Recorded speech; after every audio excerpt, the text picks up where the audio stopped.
Doctor साहब, आपने सब कुछ बहुत अच्छे से एलोब्रेट कर दिया कि सारी प्रॉब्लम्स भी बता दी और कैसे कैसे इसको किया जा सकता है। लेकिन अब सबसे बड़ा चैलेंज तो ये है कि प्राइस को लेकर फार्मर्स को वो प्राइस नहीं मिलता, क्योंकि एमएसपी से भी नीचे बिक रहा है। अभी एथेनॉल इंडस्ट्री में डिमांड यस बढ़ रही है, पॉलिट्रीन इंडस्ट्री में डिमांड है, लेकिन फार्मर को प्राइस नहीं मिलता। इसके लिए आप क्या कहना चाहेंगे? Yes, this is very good question madam. Hmm. उसके लिए मैंने क्या कहा है, hmm. Why not feed poultry industry, hmm. starch industry, hmm. feed industry, hmm. they have common infrastructure yes. to create a, a warehousing facilities for the farmer hmm.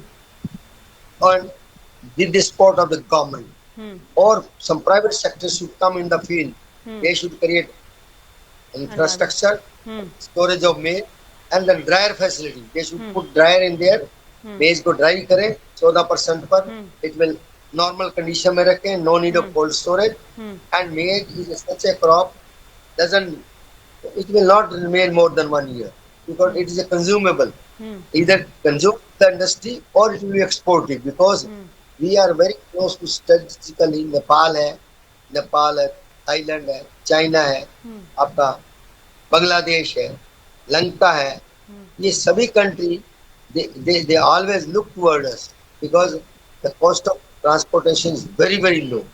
So only thing is, two facilities are required. Either government should rest through the FPO, self-help group, or some private company should come. They can earn the money also through storage. One time expenses है उनका, उसके time regular income है। उसके बाद no industry can have purchase made more than 2 months because they don't store it. Number one, they don't want to block their money also, and if they block the money, it will affect them because capital market उनके लिए labour के लिए है, industry के लिए, दूसरे raw material के लिए है, वो कम पड़ जाएंगे। अगर वो 2 महीने के बाद वही मेज को 2400 रुपए में खरीदेंगे, तो जो कि 2200 में खरीदते हैं, उसका जो कॉम्पनसेट भी हो जाए इंडस्ट्री को भी।